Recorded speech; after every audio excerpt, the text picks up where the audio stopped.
নবীর মেরাজ কিন্তু স্বপ্নে না, নবীর মেরাজ বাস্তবে। কি নবীর মেরাজ বাস্তবে? তার কারণ আল্লাহ কোরআনে বলেছে, আল্লাহু আকবার বলেন, আরো জোরে এই তাকবীরে তো প্রেম জাগবে না, চিল্লিয়ে বলেন আল্লাহু আকবার। আল্লাহু আকবার ওয়ালিল্লাহিল হামদু বিসমিল্লাহির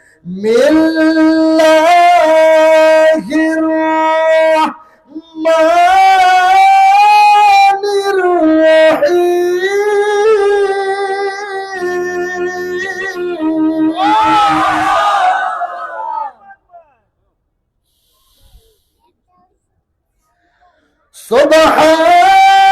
সুবহানাল্লাযী আসরা বিআবদিহি লাইলাম মিনাল মাসজিদিল হারাম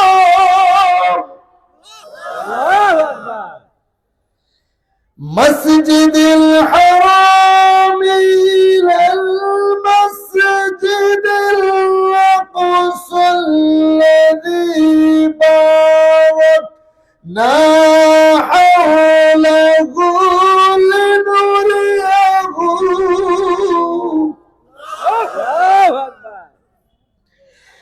লিনুরিয়াহু মিন আয়াতিনা ইন্নাহু হুয়াস সামিউল বাসীর।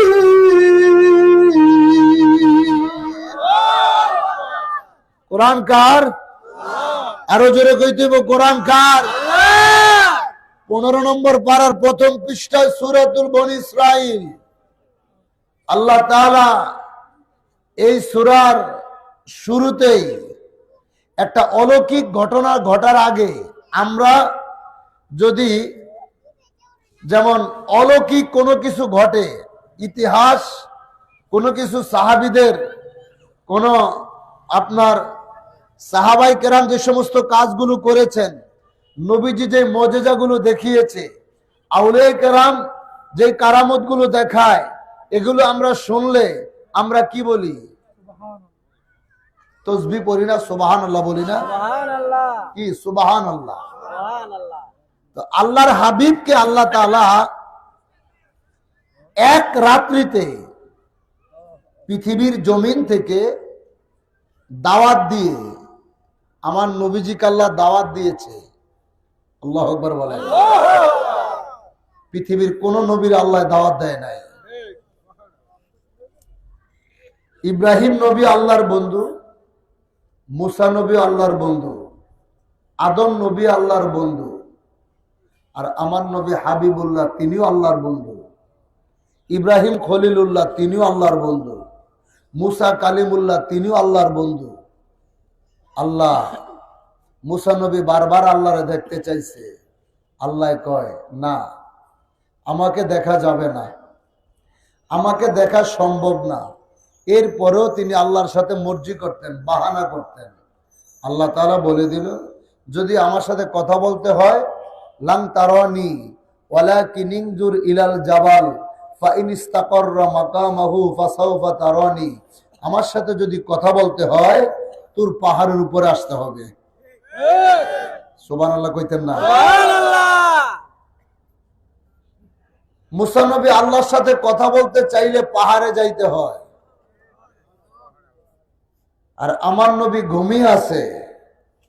আল্লাহ জিবরাইলকে পাঠাইছে, যা বন্ধুরে যায়া বল আমি আল্লাহর বন্ধুরে দেখতে মনে চাইছে। এটা কেমন বন্ধু, কেমন প্রেমিক, কেমন মাহবুব! ইব্রাহিম খলিলুল্লাহ। ভাইরা আমার, কথাগুলো শুনে যায়েন, বুঝার চেষ্টা কইরেন। অন্য ধর্মের ভাইয়েরও আশেপাশে কথা শুনছেন।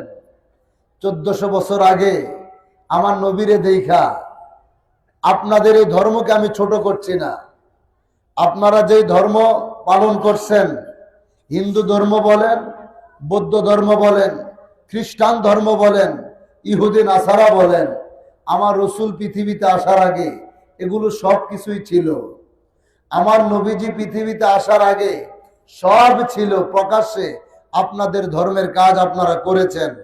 আমার নবীজি এই জগতে আসার পর 40 বৎসর পর্যন্ত আপনাদের, আমরা যেমন আমার নবীজির কথা 1400 বছর আগের কথা স্মরণ করি, আপনারা আপনাদের ইতিহাস, আপনাদের ধর্ম যাদের কাছ থেকে শুরু হয়েছে তাদেরকে ইতিহাসগুলো পড়বেন, দেখবেন 1400 বছর আগে আমার নবী এই ধরাধামে আসার পর 40 বছর পর্যন্ত আপনাদের বাপদাদা গুরু ঠাকুরেরাই আমার নবীর কদমে যাইয়া বসতেন, নবীজির কথা শুনতেন, নবীজির কথা শুই না তাদের সম্পদ নবীর কাছে আমানত রাখতেন। 40 বৎসর যখন পার হয়েছে, আল্লাহ তাআলা যখন আমার নবীকে রিসালাতের দায়িত্ব দিয়েছে, আল্লাহ আয়াতে কারিমা নাজিল করেছে, ইন্নাদ দীনা ইনদাল্লাহিল ইসলাম, আজ থেকে সকল ধর্মকে আমি স্টপ করে দিলাম, এখন থেকে ইসলাম হচ্ছে আমি আল্লাহর মনোনীত ধর্ম। সেদিনকার পর থেকে ইসলাম হচ্ছে আল্লাহর মনোনীত ধর্ম। আমি আপনাদেরকে ছোট করছি না, গালিও দিচ্ছি না, কারণ ধর্ম নিয়ে বাড়াবাড়ি করতে আসি নাই। আপনার আমি জোর জবরদস্তি করে চাপাইয়া দিয়া আমি আপনাকে মুসলমান বানাইতে পারবো না। কথা বলেন। আজ বাংলাদেশে যে অবস্থা আমরা দেখতে পাচ্ছি, দুঃখের সাথে বলতে হয়, মুন্সিগঞ্জের ভাইয়েরা বাবারা, গত 4 দিন আগে ময়মনসিংহে এক হিন্দু ভাইকে তথাকথিত নামদারি তৌহিদি জনতা নাম দিয়ে লেবাস পরে, টুপি মাথায় দিয়ে, দাড়ি রেখে, পাঞ্জাবি গায়ে দিয়ে, আজ এই দেশের মানুষ, এই নিকৃষ্ট জাতি, এদের এই কিছু খারাপ কাজের কারণে নবীর লেবাসকে এখন মানুষ বাঁকা চোখে দেখে।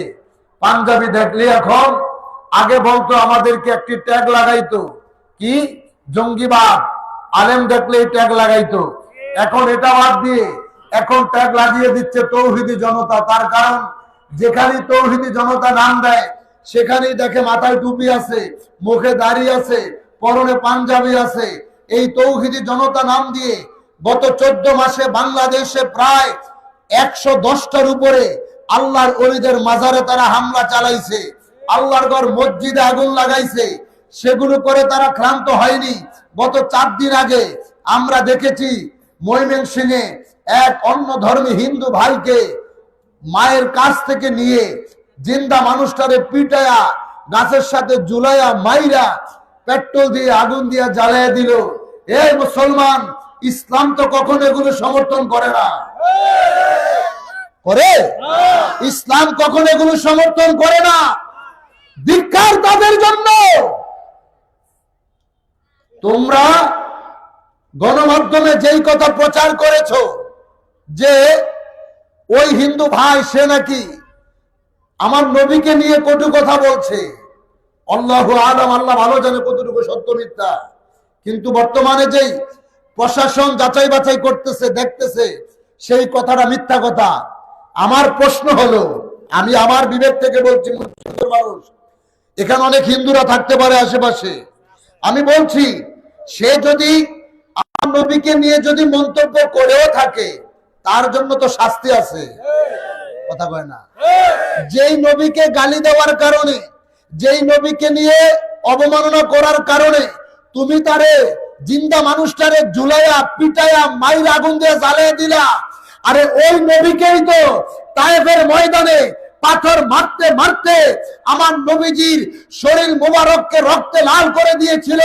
আমার নবীজির মাথা মোবারক ফেটে রক্ত ঝরেছিল, জমিনে পড়েছিল। জিবরাইল আয়েশা বলেছিল, ইয়া রাসূলুল্লাহ সাল্লাল্লাহু আলাইহি ওয়াসাল্লাম, একটা বার আপনি হুকুম করেন আমি জিবরাইল এই তায়েফের জমিনটাকে উল্টে দেই।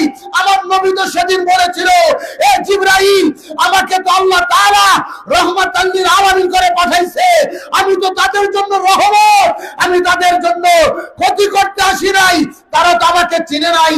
আর যদি তাদেরকে তুমি জমিন উল্টে দাও, যদি সাহাবীরা মারা যায়, কার কাছে আমি দিনের দাওয়াত নিয়ে যাব? আমার নবীকে সেদিন মেরে রক্তাক্ত করেছিল, নবীর রক্ত মোবারক ঝরাইছিল, এরপরে নবী তাদের জন্য বদদুয়া করে নাই। আর আজ সেই নবীর উম্মত দাবি কইরা নবীরে গালি দিছে, এই কথা বইলা, এই মব সৃষ্টি কইরা একটা মানুষকে মাইরা গাছের সাথে ঝুলাইয়া আগুন দিয়ে জ্বালিয়ে দিল। এটা কখনো আমার নবী বরদাস্ত করে না। কথা বলেন ঠিক কি? এগুলো কখনো মুসলমানদের কাজ হতে পারে না। এগুলা পশ্চিমাদের দালাল, ইহুদি নাসারাদের টাকা খায় মুসলমান ধর্মকে অবমাননা করার জন্য, মুসলমানদেরকে বিশ্বের মাঝে, মুসলমানদের চরিত্র, মুসলমানদের ধর্ম, এই ধর্মকে ছোট করার জন্য তারা উল্টা বইরা লাগছে। কথা বলেন না কেন?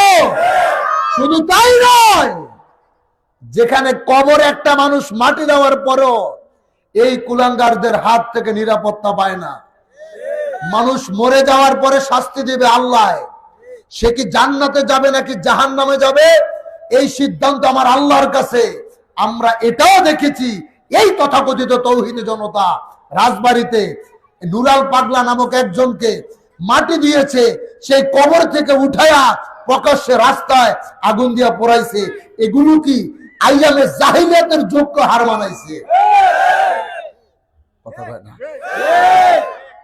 বাপদাদার ইতিহাসে তো এই দৃশ্য আপনারা দেখেন নাই। আজ কিসের ইসলাম তোমরা কায়েম করতে আইছো? হ্যাঁ, মানুষ মাইরা ইসলাম প্রতিষ্ঠিত করতে হইব, এটা কোন কিতাবে আছে?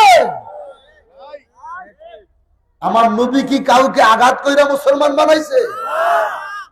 আমার রাসূল প্রেমের আহ্বান করেছে, আমার নবীর ভালোবাসা দেইখা কাফেররা মুসলমান হইছে। সাহাবীদের প্রেম দেইখা মক্কাবাসী মুসলমান হইছে, মদিনাবাসী মুসলমান হইছে। নবী তো কারো গলায় ছুরি চাপায়া দেয় নাই।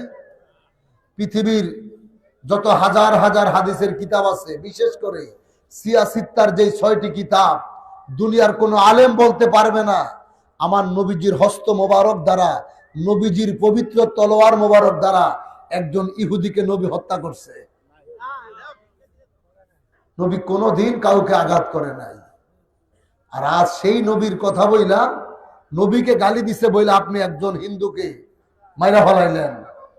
এগুলো দেখলে অন্য ধর্মের মানুষ জিন্দিগিতে কোনোদিন মুসলমানদের পতাকার তলে আসবে?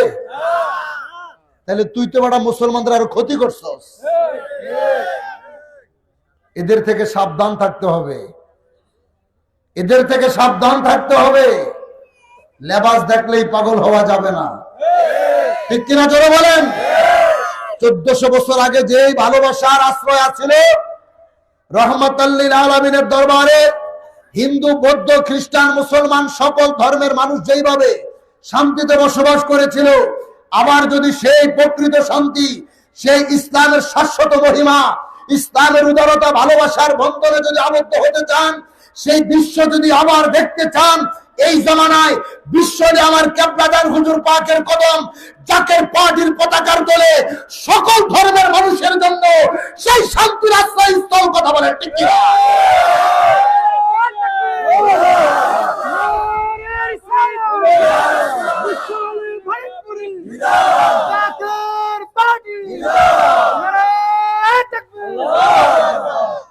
আমাদেরকে দেখলে আপনারা দূর থেকে গালি দেন, গালি যত দিতে মনে চায় দেন ভাই, পারমিশন দিয়ে গেলাম, তবে একবার দেখা যাই না তারপর আমাদেরকে গালি দিয়েন। আমাদের ব্যাকগ্রাউন্ড যাচাই করেন, আমাদের বায়োডাটা আপনারা তালাশ করে দেখেন। জাকের পার্টি একটা ইসলামিক রাজনৈতিক দল, তার মানে এই নয় কারো মাথায় বাড়ি দিয়া, দোকানপাট ভাঙচুর কইরা, জমি দখল কইরা, মানুষ হত্যা কইরা ইসলাম প্রতিষ্ঠিত করতে হইব। আমরা এই দেশবাসীকে, এই দেশের মানুষকে, জগৎবাসীকে পাগল করছে খাজা ফরিদপুরি ভালোবাসা দিয়া। সেই ভালোবাসার দাওয়াত নিয়ে আসছি আজকে। আমার হুজুর বলছে, বাবা আমি পীরগিরি করতে আসি নাই, আমাকে আল্লাহ তাআলা একটা দাওয়াতনামা নিয়ে পাঠাইছে। যে দাওয়াত আমার নবী নিয়ে আসছিলেন, সেই দাওয়াতনামা নিয়ে আসছি। যুবক ভাইদেরকে বলছি, যে যেখান থেকে ভালো লাগে শোনেন, তবে এখানে আসলে আপনার মজা লাগবে, উপকার হবে। আপনার কারো বিরুদ্ধে গালি শিখাইতে আসি নাই, কাউকে গালি দিতেও আসি নাই, নবীর প্রেমের ওয়াজ করতে আসছি। তারই দিকে ভাগ্যবান রজব মাসের 2 তারিখ নবীর মেরাজের ওয়াজ করে তো করবাম না, কি কন? আমরা নবীর মেরাজকে বিশ্বাস করি কি করি না? জোরে বলেন, কারা কারা করে হাত উঠিয়ে দেন। আল্লাহ আপনি কবুল করেন, বলেন আমিন।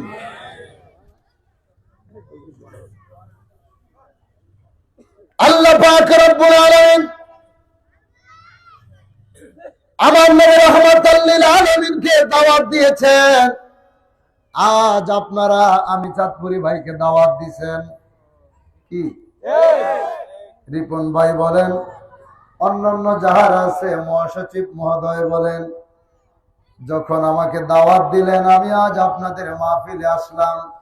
অনেকে আজকে আবার এখান থেকে আপন পীরের আওলাদের হুকুম মাথায় নিয়ে ঢাকা রাজধানী বনানী পাক দরবার শরীফ অনেকে যাবেন। বন্ধুগণ আমার, আল্লাহ তাআলা তার হাবিবরে দাওয়াত দিলেন। নবী কোন পোশাকটা পইরা আল্লাহর বাড়িতে বেড়াইতে যাইব, কোন টুপিটা আমার নবী মাথায় দিবে, নবীজি নিজের পোশাক নিজে পছন্দ করে নাই। আজকে আমরা অনেকের বাড়িতে মেহমান হই, অনেকের বাড়িতে আমরাও তো বেড়াইতে যাই। আমি বনানী পাক দরবার থেকে আপনাদের এখানে রওনা করেছি। আমি যে পাঞ্জাবিটা পরলাম, টুপিটা মাথায় দিলাম, আমার পাঞ্জাবি কিন্তু আপনারা কেউ পছন্দ কইরা দেন নাই, কথা কই দিছেন? আমার পোশাক আমি নিজেই পছন্দ করেছি। কেন? কোন পাঞ্জাবিটা গায়ে দিলে আমাকে ভালো দেখা যাবে, কোন পোশাকটা পরলে আমাকে ভালো দেখাবে, আমার সিদ্ধান্ত আমি গ্রহণ করেছি। আপনি কোন পোশাকটা পরলে আপনাকে ভালো দেখাবে, কোন জামাটা গায়ে দিয়া জুমার দিনে নামাজ পড়তে যাইবেন, সিদ্ধান্ত কিন্তু আপনি নিয়ে থাকেন। অর্থাৎ মেহমান নিজের পোশাক নিজেই চয়েস করে। আর যেই দিন আমার নবী মেহমান, আমার আল্লাহ যেদিন বাড়িওয়ালা, ওই দিন আমার নবী মেহমানের জন্য আল্লাহ বাড়িওয়ালা হইয়া আমার নবীর মেরাজের পোশাক মোবারক বানায় রাখছে। জোরে কোন আরো জোরে কইতে আল্লাহু আকবার। বাড়িওয়ালাই মেহমানের পোশাক বানায় রাখছে। আপনারা বাড়িওয়ালা বিদায় আমি স্টেজে বসে সামনে করে সালাম দিছি, তার কারণ আমি মেহমান। এটা হাদিস, আমার নবীজির নির্দেশ। মেহমান বাড়িওয়ালাকে সালাম দিবে, ভিতর থেকে জবাব না আসলে দ্বিতীয়বার সালাম দিবে, এরপরও যদি জবাব না আসে তৃতীয়বার সালাম দিবে, যদি জবাব না আসে পিছন থেকে বাড়িতে ফিরত আসবে, পিছনে চলে আসবে। আর আমার নবী যেদিন মেহমান, আল্লাহু আকবার বলেন না, আমার নবী যেদিন মেহমান, বাড়িওয়ালাকে জোরে, আরো জোরে, আরো সে আহম্মদ নাম, জমিনে মোহাম্মদ নাম, যাকে আল্লাহ জানায় গো সালাম। নবী যেদিন মেহমান, আমার আল্লাহ বাড়িওয়ালা হয়ে আমার নবীজিরে সালাম দিছে। সুবহানাল্লাহ, চিল্লে তাহলে এটা কেমন মেহমান, কেমন বাড়িওয়ালা? আল্লাহ বলে, জিবরাইল যাও বন্ধুর ঘরে যাও, বন্ধুকে যায় বলো আমি আল্লাহর বন্ধুরে দেখতে মনে চাইছে। আল্লাহ বলে, ওয়ালা সাউফা ইউতিকা রাব্বুকা ফাতারদা, হাবিব আমি আপনাকে সব সময় রাজি খুশি দেখতে চাই। ইব্রাহিম নবীর নামের লকব হলো ইব্রাহিম খলিলুল্লাহ, আর আমার নবীর নামের লকব হলো হাবিবুল্লাহ। ও মুন্সিগঞ্জের বাবারা, ইব্রাহিম খলিলুল্লাহ শব্দের অর্থ আল্লাহর বন্ধু, হাবিবুল্লাহ শব্দের অর্থ আল্লাহর বন্ধু। কিন্তু ইব্রাহিম নবীর বন্ধুত্ব আর হাবিবুল্লাহর বন্ধুত্ব দুইজনের মাঝে পার্থক্য রাত আর দিনের মতো। ইব্রাহিম নবী আল্লাহর খলিল, তিনি আল্লাহরে খুশি করার জন্যে একটার পর একটা পরীক্ষা তিনি দিয়েছেন। আল্লাহ তাআলা তিনি যখন বিবাহ করেছেন ৮০ বৎসর পার হয়ে যায়, ঘরে কোনো সন্তান নাই। আল্লাহর দরবারে কান্নাকাটি করার পর আমার আল্লাহ একটা পুত্র সন্তান দান করলেন। পুত্র সন্তানকে যখন ভালোবাসতে শুরু করলেন, আল্লাহ আবার পরীক্ষা নিতেছে সন্তান বিবি সহকারে বনবাসে পাঠিয়ে দিতে।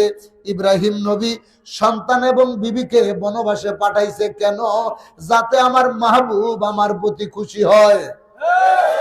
ঠিক কিনা? ঠিক কিনা? বনবাসে পাঠিয়ে দেওয়ার পর ৬০ বছর পরে আবার এই হারানো সন্তানকে ফেরত পাইলেন। এত ভালোবাসতে শুরু করলেন, নিজের পাশে বসায় বসায় রাষ্ট্রীয় কাজ দেখায়। আল্লাহ কয়, এক কাফে দুই তলোয়ার তো রাখা যায় না। যে হৃদয়ে আমি আল্লাহর প্রেম, ওই হৃদয়ে সন্তানকে বেশি বসায় ফলাইতেছে। আল্লাহ তাআলা স্বপ্নে দেখায়, সন্তানকে কুরবানি করো। কুরবানি করতে গেলেন কেন? আল্লাহর হুকুম পালন করার জন্যে। আল্লাহ তাআলা তারে আগুনে ঝাঁপ দিতে বললেন, আগুনে ঝাঁপ দিলেন। এতগুলো কষ্ট, এত ত্যাগ, ইব্রাহিম নবী কেন এত ত্যাগ স্বীকার করেছে? একমাত্র আমার আল্লাহকে রাজি খুশি করার জন্য। কথা কোন ঠিক কিনা? মুসলমানেরা, ইব্রাহিম খলিলুল্লাহ যিনি আল্লাহরে খুশি করার জন্য একটার পর একটা পরীক্ষা তিনি দিলেন, একটার পর একটা পরীক্ষায় তিনি উত্তীর্ণ হলেন। আর আমার আল্লাহ কয়, আমার হাবিবুল্লাহ তার গুরুত্ব কতটুকু রে মুসলমান?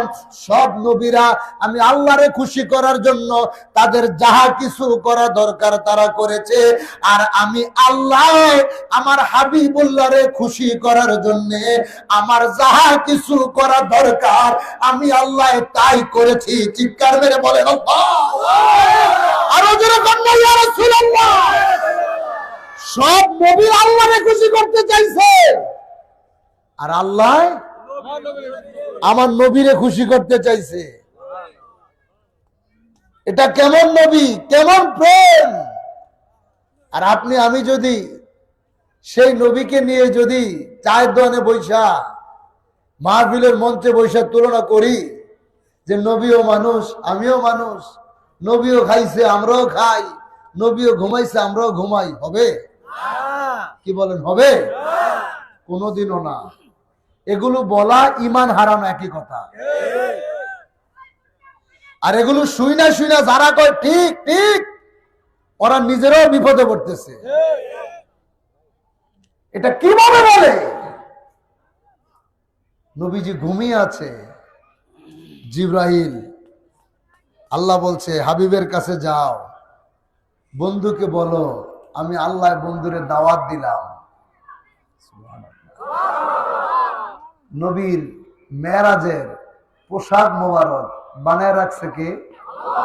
জোরে বলেন কে? দেখেন, আমার নবীজির পোশাক মোবারক আল্লাহ বানায়।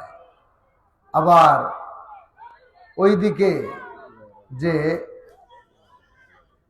মুসা নবী যখন শিশুবেলায় যখন তার জন্ম হলো, ফেরাউন শত চেষ্টা করেও সে যখন বাইবেল কিতাব পড়ে পড়ে দেখতেছে আল্লাহর পয়গাম্বর জগতে আসবে, পুরা মিশরে আইন জারি করেছিল যেই ঘরে আজ সন্তান জন্ম নিয়েছে, অর্থাৎ শিশু বাচ্চা যত ঘরে আছে সব শিশু বাচ্চাদেরকে হত্যা করবে।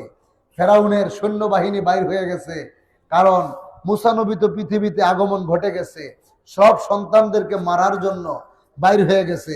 মুসা নবীর মা চিন্তায় পড়ে গেল, হায় রে, আমার সন্তানকে যদি মাইরা ফেলায় তাইলে কি হবে?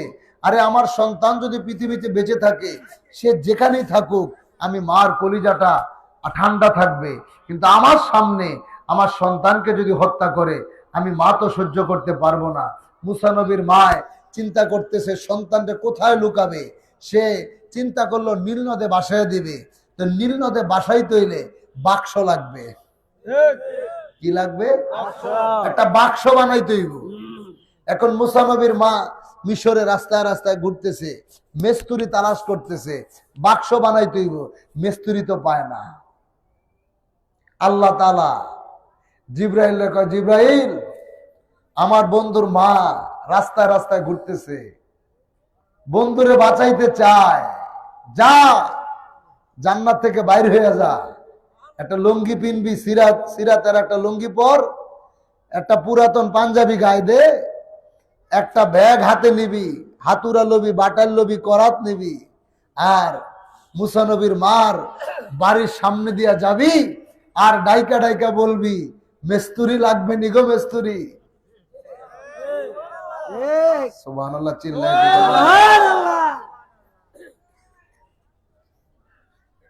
জিব্রাইলকে আল্লাহ তাআলা মেস্তুরি বানাইছে মুসা নবীর মার বাড়ির সামনে দিয়া। জিব্রাইল, এখন তো বড় বড় ফার্নিচারের দোকান, আজ থেকে 30-40 বছর আগে এলাকায় মেস্তুরি ছোট্ট একটা ব্যাগ দিয়া হাতুড়ি বাড়াইল করাতে আমাদের দেশে একটা নৌকা বানাইতো, কাজ করতো না? কথা বলে না। তো মুসা নবীর বাড়ির সামনে দিয়া জিব্রাইল মেস্তুরি যাইতেছে। আল্লাহু আকবার কর। আল্লাহু আকবার। মুসা নবীর মা ডাক দিছে, বাবা মেস্তুরি দাঁড়াও। কে গো তুমি? দাঁড়াও, তোমাকেই তো খুঁজতেছি। কয় কেন? আমার একটা বাক্স বানাইতে হবে, বানিয়ে দিতে পারবা? আমি তো বাক্স বানানোর জন্যই ঘুরতেছি। কয় কতক্ষণ লাগবে? কয় 2 মিনিট। আরো জোরে, আরো জোরে। 2 মিনিট সময় লাগবে। কত টাকা? 1 টাকাও লাগবে না, বিনা পয়সায়। মুসা নবীর মা বলতেছে, এইরকম মিস্ত্রি তো জীবনও দেখি নাই। 2 মিনিটে বাক্স বানিয়ে দিবে, বিনা পয়সায়, কোনো টাকা লাগবে না। এই মিস্ত্রি তো দরকার, এই মিস্ত্রি তো দরকার। জিব্রাইল মিস্ত্রি বাক্স বানিয়ে দিছে, 2 মিনিট সময় লাগে নাই। এবার পয়গম্বরের মা বলতেছে, বাবা ঠিকানাটা দিয়ে যান। কয় কেন? কয় বাক্স বানাইতে যার 2 মিনিট সময় লাগে, ঘর বানাইলে 3 মিনিটের বেশি লাগবে না। যদি কখনো দরকার হয় আপনার খুঁজা নিন। মিস্ত্রি কয়, মা ঠিকানা তো দেওয়া যাবে না। কয় কেন? আমার ঠিকানা একজন ছাড়া পৃথিবীতে আর কেউ জানে না। কয় যিনি আপনার ঠিকানা জানে তার ঠিকানা দেন। এবার মিস্ত্রি কয়, যিনি আমার ঠিকানা জানে তিনি এখনো জগতে আসে নাই। তাইলে? কয় আমি কেন বাক্স বানাইতে আসছি?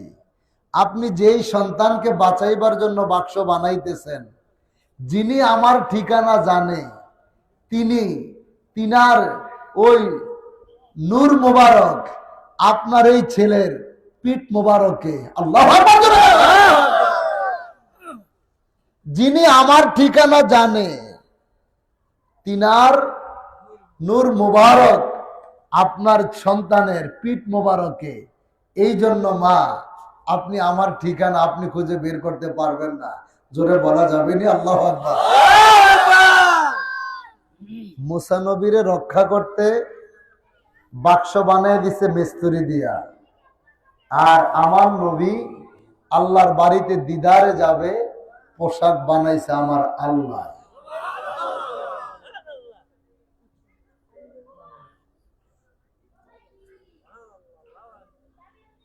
জিবরাইল, লা তাদখুলু বুয়ুতান নবী, সাবধান বেয়াদবি যেন না হয়, অনুমতি ছাড়া বন্ধুর ঘরে যাইস না। জিবরাইল আমার নবীজির হাতিমে কাবায় নবীজি ঘুমিয়ে আছেন। জিবরাইলে হুকুম পায়া মক্কায় আসে দাওয়াতে লয়া, উম্মে হানির ঘরে পাইলেন নবী কামলিওয়ালা। উম্মে হানির ঘরে পাইলেন নবী কামলিওয়ালা। সেই খুশিতে পর সবাই আলা, সেই খুশিতে পর সবাই সিদরাতুল মুনতাহায় গিয়া জিবরাইল বলে ডাকিয়া। সিদরাতুল মুনতাহায় গিয়া জিবরাইল বলে ডাকিয়া, সামনে যেতে পারবো না আর ওগো নূর আল্লাহ। সামনে যেতে পারবো না আর ওগো নূর আল্লাহ। সেই খুশিতে পর সবাই জিবরাইল ফেরেশতা আমার নবীজির হুজরা মুবারকের সামনে দাঁড়াইছে। আয়েশা দেখে আল্লাহর নবী রাহমাতাল লিল আলামিন ঘুমিয়ে আছে। জিবরাইলকে আল্লাহ বলছে সাবধান, বেয়াদবি যেন না হয়। এখন আল্লাহর শ্রেষ্ঠ ফেরেশতা জিবরাইল চিন্তায় পড়ে গেলেন, কি করব? আমি যদি নবীজিকে ডাক দিয়া ঘুম থেকে উঠায়া ফালাই, আমার নবীজির ঘুম মোবারক ভাঙা যাইব, আমি জিবরাইলের বেয়াদবি হইব। আল্লাহ কইছে বেয়াদবি যেন না হয়। জিবরাইল ওই জায়গায় দাঁড়িয়ে আছেন। কিছুক্ষণ দাঁড়িয়ে থাকার পর আল্লাহ কয়, দাঁড়ায় থাকিস না রে জিবরাইল, আয় জান্নাতে আয়। বন্ধু কোন পোশাক পইরা আমার বাড়িতে আসবে? আমার বন্ধুর পোশাক মোবারক গুলো জান্নাত থেকে আইসা তুই নিয়ে যা। জিবরাইল ফেরেশতা জান্নাতে চলে গেলেন। জান্নাতে যায় দেখে 70,000 হুর গেলমান ফেরেশতারা আমার নবীজির মেরাজের পোশাক মোবারক, নবীজির পাঞ্জাবি মোবারক, লুঙ্গি মোবারক, পাগড়ি মোবারক মাঝখানে রাইখা, আহা খানায় কাবায় যেইভাবে মাঝখানে রাইখা মুসলমান খানায় কাবার চতুর্দিকে তাওয়াফ করে, লাব্বাইক আল্লাহুম্মা লাব্বাইক, লাব্বাইক লা শারীকা লাকা লাব্বাইক, ইন্নাল হামদা ওয়ান নি'মাতা লাকা ওয়াল মুলক লা শারীকা লাক, এই বলে বলে যেইভাবে খানায় কাবার চতুর্দিকে ঘুরা ঘুরা তাওয়াফ করে, জিবরাইল ফেরেশতা জান্নাতের মধ্যে যায় দেখে হুর গেলমান ফেরেশতারা, সকল ফেরেশতারা আমার নবীজির মেরাজের পোশাক মোবারক মাঝখানে রাইখা, আসসালাতু ওয়াসসালামু আলাইকা ইয়া রাসূলুল্লাহ, আসসালাতু ওয়াসসালামু আলাইকা ইয়া হাবিবাল্লাহ, আসসালাতু ওয়াসসালামু আলাইকা ইয়া শাফিআল মুজনাবিন, আসসালাতু ওয়াসসালামু আলাইকা ইয়া খায়র খালকিল্লাহ, আসসালাতু ওয়াসসালামু আলাইকা ইয়া নূর আরশিল্লাহ, আসসালাতু ওয়াসসালামু আলাইকা ইয়া ইমামুল আম্বিয়া। এই বলে বলে আমার নবীর মেরাজের পোশাক মোবারকের চতুর্দিকে ঘুরা ঘুরা আমার নবীর তাজিম জানায়, ইস্তেকবাল জানায়, চিৎকার মেরে কম সুবহানাল্লাহ। এই জন্যই তো মুহাদ্দিসিনে কিরাম বলছে, আরে নবী তো তখনও মেরাজে যায় নাই, আমার আল্লাহ নবীর পোশাক মোবারক বানায়া ফেরেশতাদেরকে হুকুম দিয়েছে এই পোশাক মোবারক মাঝখানে রাইখা নবীজিরে তাজিম করবি, নবীজিরে সম্মান করবি। আমার প্রাণের ভাই বন্ধুরা বাবারা, এই জন্য তো আল্লাহর হাবিব হাদিস শরীফে এসেছে, কিয়ামত পর্যন্ত এই পৃথিবীর মানুষ আমার নবীজিকে যদি তাজিম নাও করে, আমার নবীজিরে যদি দাঁড়ায়া সালাম না দেয়, আমার নবীর কোনো ক্ষতি হইতো না। কেন? আমার নবীজির রওজা মোবারকের পাশে আমার আল্লাহ 70,000 ফেরেশতা নির্ধারণ কইরা দিছে। 70,000 ফেরেশতা সকাল থেকে সন্ধ্যা, আবার 70,000 ফেরেশতা সন্ধ্যা থেকে সকাল পর্যন্ত নবীর রওজা মোবারকের চতুর্দিকে ঘুইরা ঘুইরা আমার নবীরে তারা সালাম জানাইতেছে। আল্লাহ নবীরে সালাম দিতেছে। এবার জিবরাইল ফেরেশতা তাদেরকে বলে, তোমরা কি করতেছ? বলে, নবীর মেরাজের পোশাক মোবারক আমাদের কাছে। হে আমাদের ওস্তাদ, আমাদের সরদার, আমরা জানি আজ আপনি সেই নবীর কাছে যাইবেন, এই পোশাক মোবারক নিতে আসছেন। এইদিকে আরেকটা প্রেমের ওয়াজ আছে, যেই বোরাকে সওয়ার হয়ে আমার নবীজি আল্লাহর বাড়িতে যাবে। জিবরাইল যখন এই বাহন বোরাক, এই বাহন যখন আনতে গেছে, যায়া দেখে হাজার হাজার বোরাক একদিকে, আর একটা দুর্বল বোরাক একদিকে দাঁড়ায়া কাঁদতেছে, আর হাজার হাজার বোরাক এক মাঠে তারা আনন্দ করতেছে, ফুর্তি করতেছে। জিবরাইল ফেরেশতা ডাইকা ডাইকা তাদের কাছে যখন গেলেন, সব বোরাক জিবরাইলের কাছে। এখন জিবরাইল যেটা একেবারে দুর্বল, তাকে বলতেছে তুমি কাঁদো কেন? বোরাক বলতেছে, আমি তো জানি আজ সৃষ্টির সবচাইতে দামি মানুষ আল্লাহর বাড়িতে তিনি দিদারে যাবে, তিনি এই বোরাকের পিঠে সওয়ার হবে। আল্লাহ তাআলা তার বাহন হিসাবে আমাদেরকে সৃষ্টি করছে। যেদিন আমাকে বানাইছে সেদিন থেকে এই পর্যন্ত ৭০,০০০ বছর ধরে আমি শুধু ওই নবীরে দেখার জন্য কাঁদতেছি। ওই জিবরাইল বলতেছে, সবাই খাবার খাইতেছে, আনন্দ করতেছে, তুমি কেন কাঁদতেছো?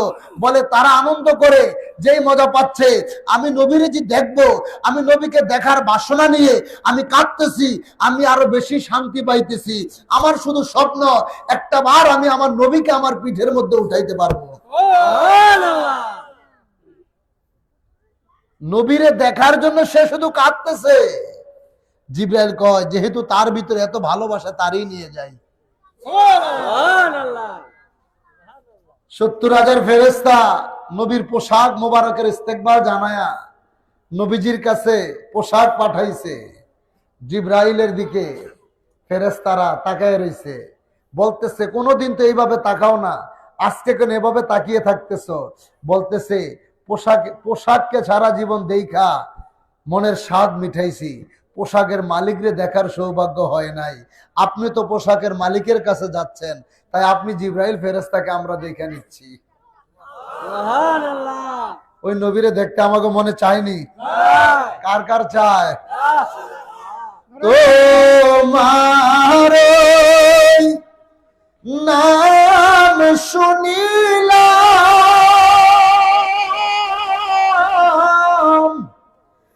এই চোখে দেখলাম না, এই সুর যদি শুনে থাকো, মরে খাবে দেখা দাও না, এই সুর যদি শুনে থাকো,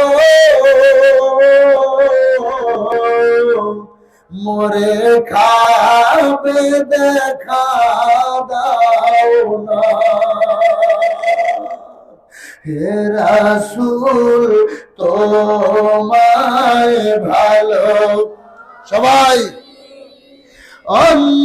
অন্তরে শুধুই মুখে নয়, জান্নাতের আশায় নয় হে রাসূল, জাহান্নাম কেউ ডরি নয়, জান্নাতের আশায় নয় হে রাসূল, জাহান যেদিন দিদার হবে আপনার, সেদিনই তো হবে আমার, যেদিন দিদার হবে আপনার,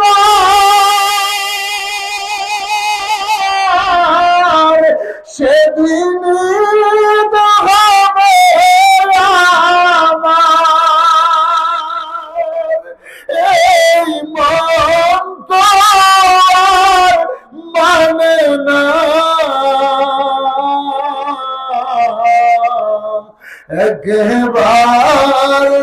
দেখা দাও না, এই মন তো আর মানে না, একবার দেখা দাও না। ইয়া রাসূলুল্লাহ, আমিন বলেন আমিন। আমরা নবীকে দেখতে চাই কি চাই না? আপনারা বলেন চাই কি চাই না? নারে তাকবীর, নারে রিসালাত, বিশ্ব আলী ফরিদপুরি, মিয়া ভাইজান মুজাহিদি, মজু ভাইজান মুজাহিদি, জাকের পার্টি, দল নবী যেখানে, নূরের নবী যেখানে, ওলি আল্লাহ যেখানে, মিলাদ কিয়াম যেখানে, নারে তাকবীর। খুশি না বেজার? আরো জোরে বলেন খুশি না বেজার? আমার নবী চাইলে যে কোনো পাগলের সাথে আইসা দেখা দিতে পারে। তুমি হতে পারো আমার ছোট ভাই, হতে পারো বড় ভাই, বাবা, রিক্সাওয়ালা, ভ্যানওয়ালা, ঠেলা গাড়ি চালাও, তুমি মুসির কাজ করো, তুমি এলাকার একজন সুইপার, যেই হও, তোমার ভিতরে যদি আমার নবীর প্রেম থাকে, নবীকে যদি তুমি ভালোবাসতে পারো, আমার নবী রওজা তোহার থেকে তোমার ভাঙ্গা করে আইসা দিদার দিতে পারে কি পারে না? বলেন পারে কি পারে না? হাজার হাজার লক্ষ লক্ষ প্রমাণ আছে। আমার নবী আইসা উম্মতের সাথে দিদার দিছে, আমার পীরের হাজার হাজার মুরিদের সাথে আইসা আমার নবী দেখা দিছে, অসংখ্য আছে। কে যাবি সেই চল না যাই, সুসময় বয়ে যায়, দরশিতে নবী মরা সোনার সেই মদিনায়, কে যাবি সেই চল না যাই, আজ না তো যাবে কাল, গত হলো কত কাল, নিকটে আসিলের কাল, কি হবে তোর উপায়, কে যাবি সেই চল না যাই। ঠিক না? যাওয়া লাগবে সেখানে, যদি যেতে মনে চায় এখনই চলো, দেরি করতেছ, কাল মানে আজরাইল যখন চলে আসবে তখন তুমি কি করবা? আজ দুনিয়াতে ফতুয়া দিয়ে তোমাদেরকে ভাই ঘুরিয়ে রাখতেছে, নবীকে সাধারণ বলে বলে তোমাদেরকে নবীর দিক থেকে দূরে ঠেলে দিচ্ছে। তবে মনে রাখো ভাই, যেদিন এই পৃথিবীর আলোটা আমাদের জন্য নিভে যাবে, এই চোখের, শরীয়তের দুইটা চোখ বন্ধ হবে, কিন্তু ভিতরের যেই চোখ দিয়ে তুমি দেখা শুরু করবে, সেদিন দেখবে মূলত পৃথিবীতে যাহারাই তোমাকে ইসলাম ইসলাম বলে বলে, আল্লামা, ডক্টরেট, আজহারি, মাজহারি, সুদাইসি, মাদানি, ফকিউল মিল্লাত বলে বলে তোমাকে যেই ফিতনার দিকে ঠেলে দিয়েছে, তুমি দেখবা তাদের সব ছিল ভুল। একজন শুধু তোমার জন্য কাঁদতেছে, তিনি হচ্ছেন কামলিওয়ালা নবী মুহাম্মদুর রাসূলুল্লাহ সাল্লাল্লাহু আলাইহি ওয়াসাল্লাম। মারহাবা করবেন না? সেই নবীর মেরাজের আলোচনা করছি। আল্লাহর হাবিব রাহমাতাল লিল আলামিন নবীজি ঘুমিয়ে আছে। এবার জিবরাইল ফেরেশতা যখন জান্নাত থেকে পোশাক মোবারক নিয়ে আসছে, এখন তাহাজ্জুদের সময় চলছে, একটু পরে আজান দিয়ে দিবে। আল্লাহ তো নবীরে দাওয়াত দিছে, কিন্তু আল্লাহ বলছে বেয়াদবি করিস না। জিবরাইল আমার নবীজির হুজরা মোবারকে যায়া দাঁড়ায় রইছে, নবীজি ঘুমায়, কেমন তাজিম আমার নবীজিরে করছে। আজকে আমরা মিলাদে দাঁড়াইলে আমাদেরকে বেদাতি বইলা ফালায়, আমাদেরকে বন্ড বইলা দিলেন, আমাদেরকে শিরকি বেদাতি বলে দিলেন। জিবরাইল রে কি বলবেন? নবী তো ঘুমিয়ে আছে।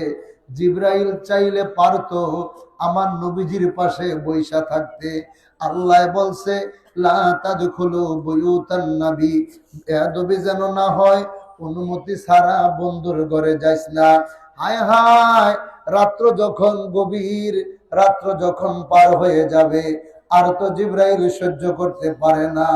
নবীকে বিশ্রামে পায়া জিবরাইল থাকে দাঁড়ায়া, ডাক দিতে সাহস না পায়া জিহ্বা কদম তলা। আমার নবীকে ডাক দেয় না।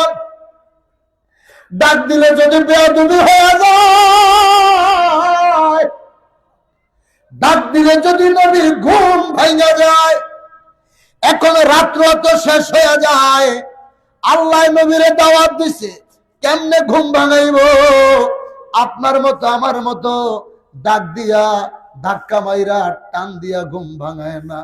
জিবরাইল সকল ফেরেশতাদের লিডার হওয়ার পরেও নবীজির কদম মোবারকে যাইয়া, ছোট বাচ্চারা যেইভাবে বাবা মার আঙ্গুল পাইলে চষ্টে থাকে, ছোট বাচ্চা যেইভাবে মায়ের বুকের দুধ পান করে, শ্রেষ্ঠ ফেরেশতা জিবরাইল আমার নবীজির কদম মোবারকের মধ্যে নবীজির কদম মোবারকে জিহ্বাটা লাগায়া নবীজির কদমের আঙ্গুল মোবারক চষতে লাগছে। চিৎকার মেরে বলে আল্লাহ।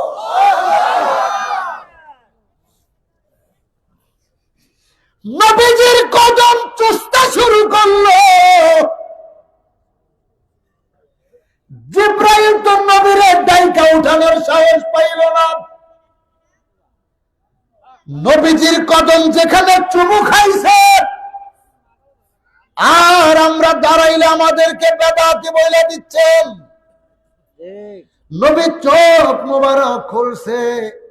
নবী কয় জিবরাইল ফেরেশতা কয় আসসালামু আলাইকা ইয়া রাসূলুল্লাহ। আল্লাহ আপনারে সালাম জানাইছে, আপনাকে আল্লাহ দাওয়াত দিয়েছে। নবীজি কয় বন্ধুর বাড়ি যাব। নবীর তো ওযু কখনো ভাঙে না, এরপরও নবীজি ওযু মোবারক করতে লাগলেন। আমার নবীজি ওযু মোবারক করে পানি জমিনের মধ্যে গড়ায়। আল্লাহ কয় জিবরাইল শরীয়তে পানি গড়াইব জমিনে, হকিকতে হাবিবের ওযু মোবারকের পানি থাকবো তোর হাতের মধ্যে। বন্ধু ওযু মোবারক করছে রে, ওযু মোবারকের পানি তুই জিবরাইলের হাতে রাখবি। জিবরাইল ফেরেশতা কতক্ষণ রাইখা ইসরাফিল ফেরেশতার হাতে দিয়েছে। ইসরাফিল ফেরেশতা কতক্ষণ রাইখা আজরাইল ফেরেশতার হাতে দিছে। আজরাইল ফেরেশতা মিকাইল ফেরেশতার হাতে দিছে। আর তো রাখতে পারে না। মিকাইল ফেরেশতায় আল্লাহ এই পানি মোবারক আমি কি করব? আমার আল্লাহ কয় এই পানি মোবারক লইয়া জান্নাতে চইলা যারে জি ফেরেশতারা। এই পানি তো দুনিয়ার সাধারণ পানি না। দুনিয়ার মানুষেরা চেহারার জন্য, তাদের শরীরের জন্য কত কিছুই তো তারা ব্যবহার করবে, কিন্তু আমার বন্ধুরে যারা ভালোবাসবে, আমার হাবিবের পাগল যারা হবে, জান্নাতে যখন তারা যাইব, আমি আল্লাহ তাদের জন্য যেই নিয়ামত রেখে দিয়েছি, হুরগেলমান তাদের জন্য বানায় রাখছি। আমার হুরগেলমানদের চেহারা তো এতই সুন্দর হবে। একটা হুর মানুষ যেইভাবে পান খায়, এত সুন্দর চেহারা তাদের আল্লাহ দিবে। পানের পিকটা গিলবে যখন, গলা দিয়া যে নাইমা যাইব, এই চামড়া বেদ কইরা গলা দিয়া পানের পিকটা যাইতে, সেটা স্পষ্ট দেখতে পাওয়া যাইব। আল্লাহ কয় এই হুরগেলমানদের কাছে যা, বন্ধুর ওযু মোবারকের পানি তাদের কাছে নিয়ে যা। তাদের কাছে যখন নিয়ে গেল, সব হুরগেলমানরা আইসা লইটা পড়েছে। আল্লাহ হে হুরগেলমানেরা, আমার হাবিবের পাগলদের জন্য তোদেরকে বানায় রাখছি, তোরা তো কোনোদিন চেহারা সুন্দরের চাইতে সুন্দর করতে কোনো কিছুই লাগাইলি না। আজকে আমার বন্ধুর ওযু মোবারকের পানি তোদের জন্য বরাদ্দ করে দিছি, যার যত মনে চায় তোদের শরীরে লাগাবি, মুখে লাগাবি, তোরা হুর গেলমানদের চেহারা আরো নূরে নূরানি হয়ে যাইব। চিৎকার বলে কইতাই না ইয়া রাসূলুল্লাহ, আমার নবীর খাতিরে। সেই নবীর মেরাজের মাস, এই রজব মাসের 26 তারিখ দিনগত রাত্রে নবী আল্লাহর বাড়িতে গেছে স্বপ্নে নামিয়া। যদি স্বপ্নে যাইতে এত ঘটনা ঘটতো নি? আরে বেটা, আল্লাহ বলছে সুবহানাল্লাহ। এই যে অলৌকিক কথার কথা কইছিলাম, যা কিছু বলছি প্রত্যেকটাই তো অলৌকিক। এই জন্য আল্লাহ নবীর এই বর্ণনা দিতে যায় আল্লাহ নিজেই বলতেছে সুবহানাল্লাহ। অর্থাৎ আলোচনার শুরুটাই আল্লাহ করছে সুবহানাল্লাহ দিয়া। আসরা, আমি সওয়ার করাইছি, বিআবদিহি, আমার বান্দা এবং রাসূল। বিআবদিহি, এখানে রুহুও সাথে ছিল, দেহ সাথে ছিল। যেটা স্বপ্ন সেটা আমার দেহ পড়ে থাকবে মিরকা দিবে, আর আমি ঘুমের মধ্যে মদিনা, মক্কা, আমার বাড়ি সাতপুর যা আছে দুনিয়া ঘুরে আসবো। কথা বলে না? এই স্বপ্ন তো আমরা সবাই দেখি, ঠিক কিনা? এই স্বপ্ন আমরা সবাই দেখি, কিন্তু যেখানে রুহু সাথে আছে, আমার স্বপ্ন যেটা, দেহ আমার বাড়িতে, রুহু ঘুরতেছে। আর আমার নবী যেদিন মেরাজে গেছে বিআবদিহি, দেহ সাথে আছে, রুহুও সাথে আছে, তাহলে এটা কি স্বপ্ন? স্বপ্ন? এক রাত্রি আল্লাহ তাআলা 4 জায়গায় পৃথিবীকে স্থির করে দিছিলেন। কয় জায়গায়? 4 জায়গায়। আরো জোরে? 4 জায়গায়। 4টা সময় পৃথিবীকে আল্লাহ স্থির করছে। এক যেদিন আমার নবী এই জমিন থেকে আল্লাহর বাড়িতে দিদারে গেছে, রাত্র হইছে 1টা, কিন্তু কাটায়া দিছে 27 বছর। সুবহানাল্লাহ। কত? 27 বছর। দুনিয়া যেভাবে ছিল এভাবেই, পানি গড়াইতেছে। নবীর বিছানা মোবারকে উম্মে হানির ঘরে ঘুমিয়েছিলেন। ওই বিছানায় শুইলে শীতের দিন গরম হয় না? ওই বিছানা গরমই আছে। যেই শিকল লাগায়া গেছে, অর্থাৎ বলে কি বলে, ঘরের শিকল লাগায় না, ওটা নড়তেছে, মাঝখান দিয়ে ঘুরে আইছে 27 বছর। এখন ফেরেশতারা, দুনিয়ার আলেমদের হিসাব তো 27 বছর, কিন্তু হাকিকত কি? হাকিকত তো একবার আল্লাহ গেছে আর আসছে, এর মধ্যে 27 বছর। কিন্তু মাঝখানে জি 50 ওয়াক্ত নামাজকে কমাইবার জন্য মুসা নবীর কথায় 9 বার আপ ডাউন করছে, সেখানে কত বছর গেছে আল্লাহ ভালো জানে। কি দুনিয়াকে একেবারে স্থির। দ্বিতীয়, যেদিন হযরতে বেলাল ফজর আজান দেয় নাই, হযরতে বেলাল ফজর আজান দেয় নাই, বেলালের নামে সবাই নবীজির কাছে বিচার দিছে। বেলালের পড়া অশুদ্ধ হয়, আজান অশুদ্ধ হয়, আরো সুরলিত কণ্ঠে আজান দেওয়ার লোক আছে। নবীজি বলে, ঠিক আছে, তাইলে আজকা তোমাদের ওই সুরলিত কণ্ঠের মুয়াজ্জিনকে দিয়ে আজান দেওয়াও। কে ছিল এই বেলাল? কালো হাফসি বেলাল, একজন কীতদাস, যারে ধৈরা না আমার নবী পৃথিবীর শ্রেষ্ঠ মুয়াজ্জিন বানায়া দিলেন। সেই বেলাল কিন্তু হাসরের ময়দানে আপনার আমার আগে জান্নাতে যাইব। আমার নবীজি এই বেলালকে ওই কথাটা বললেন, এই 4 জায়গায় আল্লাহ তাআলা 4টা সময় এই পৃথিবীকে স্থির করে দিছে। 1, নবীর মেরাজের রাত্রে। 2, বেলাল আজান দেয় নাই, সূর্য উঠে না। সূর্য উঠে না, যতক্ষণ বেলাল আজান না দিবে ততক্ষণ সূর্য উঠবে না। আল্লাহ তাআলার কাছে খবর পাঠাইছে জিবরাইলকে দিয়া, নবীজি কি ব্যাপার, সূর্য কেন উঠে না? রাত কি বড় হয়ে গেল নাকি? কিয়ামত কি শুরু হয়ে গেল নাকি? আল্লাহ কয়, হাবিব, সূর্য উঠাইতে হইলে তো আমার ফজর আজান শুনতে হইব। আরে ভাই, সুবহানাল্লাহকে বাজারে যায় কইবেন কালকে,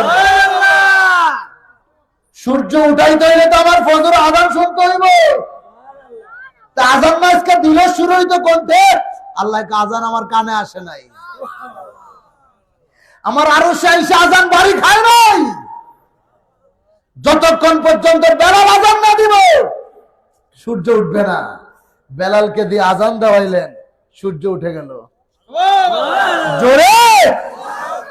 আরেকটা বার হযরতে খাতুনে জান্নাত মা ফাতেমাতুজ জোহরা রাদিয়াল্লাহু তাআলা আনহা ঘর থেকে বের হয়েছিলেন।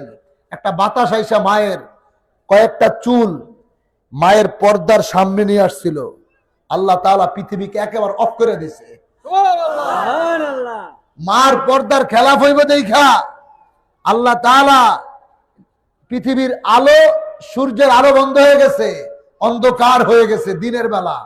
মায়ের চুলগুলো আবার যখন পর্দার ভিতরে নিয়ে গেছে, অর্থাৎ আড়ালে নিয়ে গেছে, কাপড় দিয়ে ঢেকে দিয়েছে, আবার দুনিয়া আলোকিত হয়ে গেছে। আর আজ আমাদের মায়েরা বোনেরা রাস্তায় চলে, তাই না? তারাও রাস্তায় চলে, আফসোস।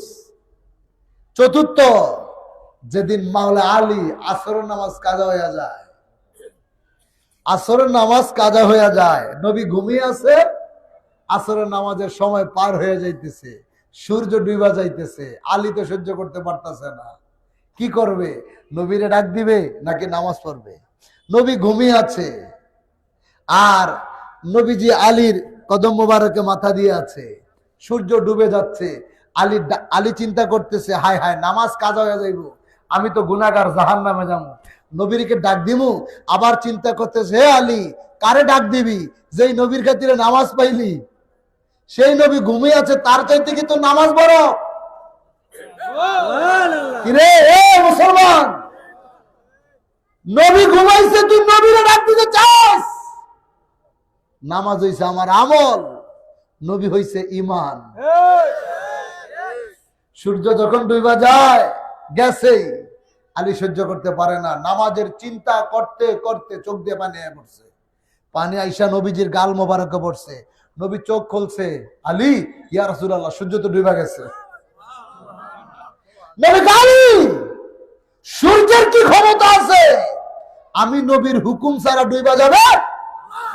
আল্লাহ জোরে গান নবী, আপনি থাকেন জমিনে আর চন্দ্র থাকে আসমানে, নবুয়তি প্রমাণে মক্কারি কাফের গনে করলো আপনার আবেদন, চন্দ্র করতে দ্বিখণ্ডন করলো আপনার আবেদন, চন্দ্র করতে দ্বিখণ্ডন। দেখে আপনার তর্জনী চাঁদ হয়ে যায় কোরবানি, দেখে আপনার তর্জনী চাঁদ হয়ে যায় কোরবানি। আশেকের পরিচয় দিতে চির আমলান হয়ে যায়, ইয়া রাসূলুল্লাহ ইয়া হাবিবাল্লাহ, বলো না ইয়া রাসূলুল্লাহ, না বলো না ইয়া রাসূলুল্লাহ। আর সবাই আমরা আপনায় না চিনিলে আপনার কি আসে যায়, আমরা ভালো না বাসিলে আপনার কি আসে যায়। দোনো জাহান আপনারই নূর চরণে ঝুকায়, দোনো জাহান আপনারই নূর চরণে ঝুকায়, ইয়া রাসূলুল্লাহ ইয়া হাবিবাল্লাহ, বলো না ইয়া ইয়া হাবিবাল্লাহ, বলো না ইয়া রাসূলুল্লাহ। ওই নবী রাহমাতাল লিল আলামিন জীবনে কোনোদিন কারো মাথায় বাড়ি দেয় নাই, জীবনে কোনোদিন নবী কাউকে আঘাত করে নাই। আজ আমরা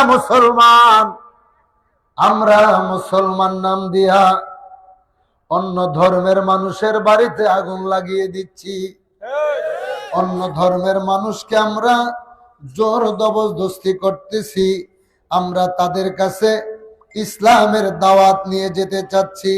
এইভাবে তো কোনোদিন আমার নূরের নবী রাহমাতাল লিল আলামিন হায়াতুন নবী, জিন্দা নবী, কালেমার দাওয়াত নিয়ে কখনো কারো কাছে যায় নাই। মুন্সিগঞ্জের বাবারা, 1400 বছর আগের একটা কথা বলবো, আর 1400 বছর পরে এই জমানায় একজন মহামানব আবার আগমন করেছেন, যার কদমে যাইয়া আজ আমরা বাড়িঘর সবকিছু ছেড়ে দিয়ে পাগলের মতো এই মাহফিল সাজায়া তার কদমে যাবার জন্য আপনাদেরকে দাওয়াত দিতে আসছি।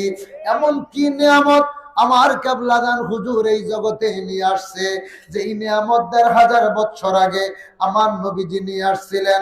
এর পৃথিবীর মানুষেরা আপনাদেরকে জানিয়ে দিয়ে যায়, আমার নবী 1400 বছর আগে, 1500 বছর আগে আল্লাহর হাবিব রহমাতাল লিল আলামিন কাউকে জোর কইরা কখনো আমার নবীজি কাউকে মুসলমান বানায় নাই, বরঞ্চ নবীজিকে দেখা দেখা পাগল হইয়া তারা মুসলমান হয়েছিল।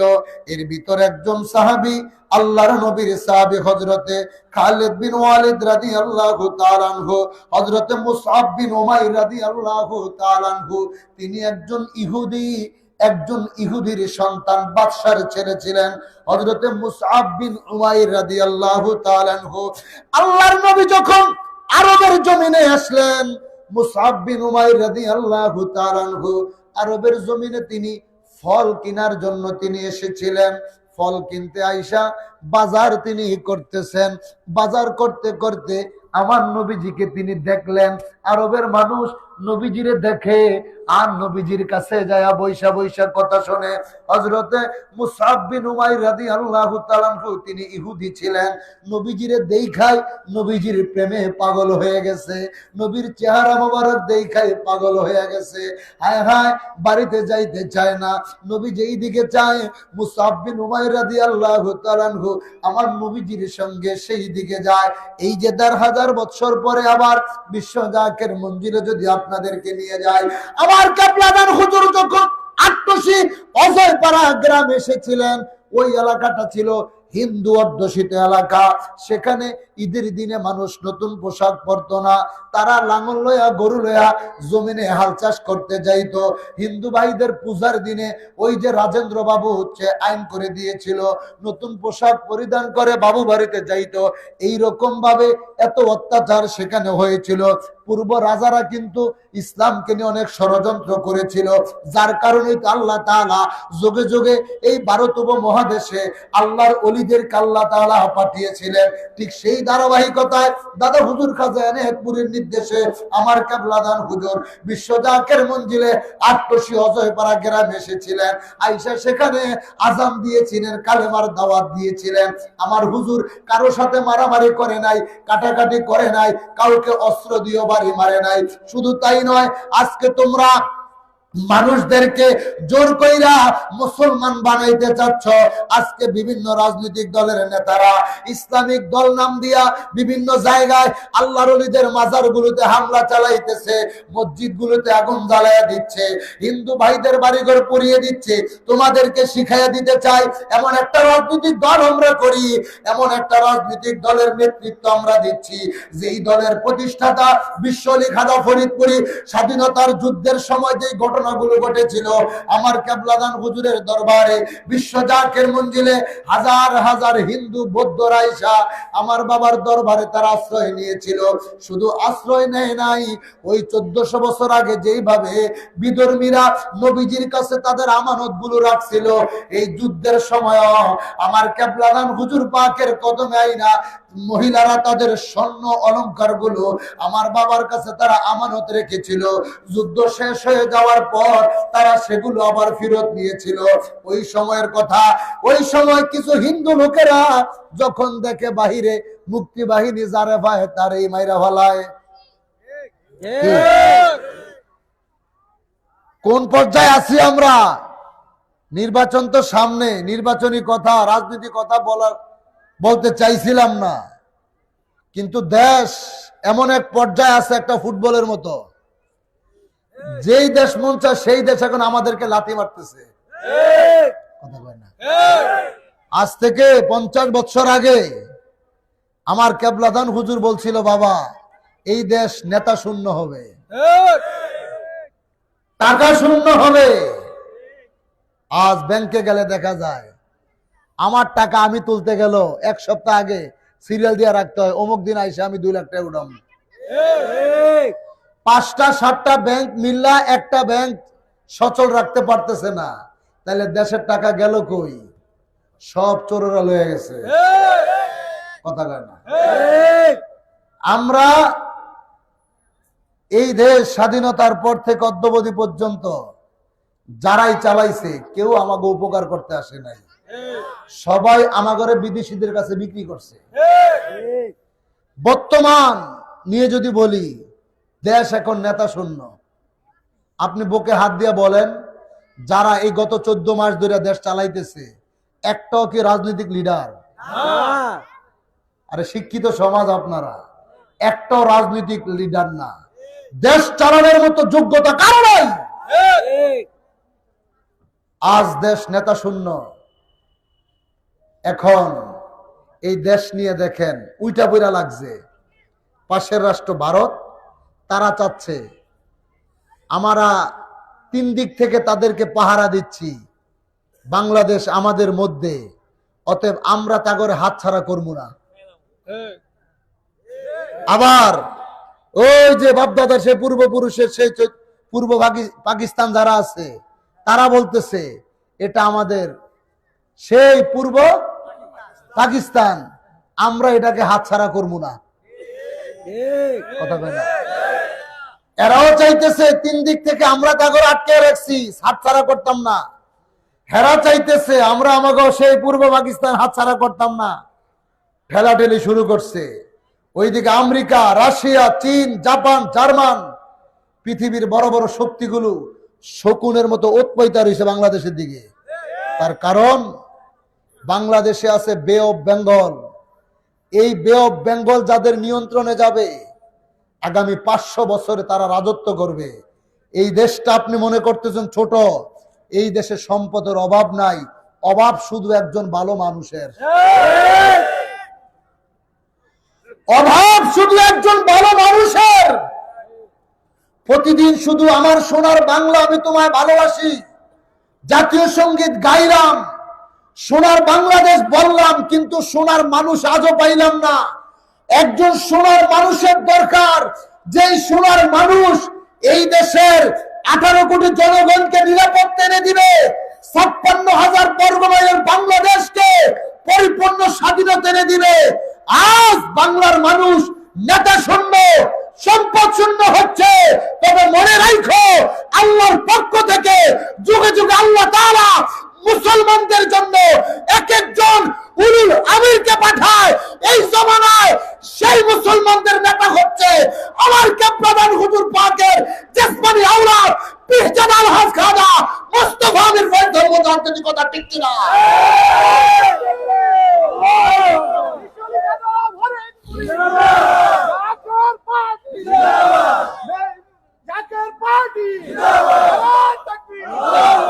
কেন বলছি ভাই শুনেন, কত কিছুই তো করতেছেন। আজ দেশের এই অবস্থায় আমরা যারা যুবক ভাই, শিক্ষিত সমাজ, বিশেষ করে এই তরুণ প্রজন্ম, জুলাই গণঅভ্যুত্থানের পরে যাদের নাম দিয়েছে জেনজি, অর্থাৎ এই 25 বছরের ভিতরে যাদের বয়স, আপনাদেরকে সিদ্ধান্ত নিতে হবে আগামীর বাংলাদেশ কোন দিকে যাবে। আপনারা শিক্ষিত মানুষ, এই দেশের সব দলগুলো দেখেন। আজ আবার যারা ইসলামিক দল নাম দিয়ে 8 দল, 10 দল, 14 দল, 15 দল নিয়ে যারা জোট করতে চাচ্ছেন, বলতেই হচ্ছে আপনাদের দেশ চালানো এই দেশের মানুষ কয়েকবারই দেখছে। যত বড় বড় দল আছে সবার সাথে আপনারা মিলা ক্ষমতায় কিন্তু ঠিকই আইছিলেন। আপনারা আইসা দেশের কি করছেন এই দেশের মানুষ সব জানে। আবার এখন আপনারা যা দেখাইতেছেন, তৌহিদি জনতা নাম দিয়া একদিকে মাজার পোড়াইতেছেন, আরেকদিকে হিন্দুকে মন্দিরে দেয়া গীতা পাঠ করতেছেন। আপনারা যে কত নম্বর ভণ্ড এই দেশের মানুষ ভালো করে চিনে। কথা কোন ঠিক কিনা? এটা ভণ্ডামি ছাড়া আর কিচ্ছু না। বাট আমাদের কোস ভণ্ড, তোরা ভণ্ডের গডফাদার, তোরা বেদাতের জন্মদাতা, তোরা। এটা কোন ইসলাম? নবী কখনো বলছে যে তুই অন্য জায়গায় যাইয়া তুই মসজিদ পড়ে দিবি, তুই মন্দিরে যা গীতা পাঠ করবি তোর ধর্মবাদ দিয়া। আমার হুজুরকে দেখেন, ওই সময় সেই স্বাধীনতার সময় হিন্দুরা তো ভয়ে বাড়িঘর ছেড়ে পালাইতো, তাই না? কত হিন্দু ভাই বোনেরা বিশ্ব জাকির মঞ্জিলে গিয়েছিল, হুজুর আমাদেরকে আপনি কালেমা পড়ে মুসলমান বানিয়ে দেন। কেন? হুজুর আমরা মুসলমান হমু, আপনার এখানে তো নামাজ পড়তে হয়, মুসলমানদের জন্য জায়গা আছে, আমরা তো হিন্দু, আমরা বাইরে গেলে আমাদেরকে মাইরা ফেলাইব, যদি মুসলমান হই তাই তো বাইরে যাওয়া লাগবে না। আমি আপনি হইলে কি করতাম? কালেমা পড়েন পড়েন। কিন্তু আমার হুজুর কয়, এখন যদি আমি তোমাদেরকে মুসলমান বানাই এটা তো ঠিক হবে না। কেন? তোমরা এখন গোলাম অবস্থায় আছো, তোমরা বিপদে পড়ে আমার এখানে আসছো আশ্রয় নিতে। আমি যদি তোমাদেরকে এখন মুসলমান বানাই তাহলে তো এটা জোর জবরদস্তি করা হবে। হিন্দু সম্প্রদায় ভাই বোনেরা শুনেন, আমার বাবার এই প্রতিষ্ঠিত জাকের পার্টিতে হিন্দু ভক্ত ফ্রন্ট আছে, যুব হিন্দু ভক্ত ফ্রন্ট আছে, খ্রিস্টান ফ্রন্ট আছে, বৌদ্ধ ফ্রন্ট আছে। আপনাদের জন্য আমাদের আলাদা জায়গা আছে। ভালোবাসার কোনো কমতি নাই, প্রেমের কোনো কমতি নাই। তখন হুজুর বলছে, যদি মুসলমান হইতে চাও যুদ্ধ বন্ধ হয়ে যাক, তারপর আইসো মুসলমান বানাই দিন।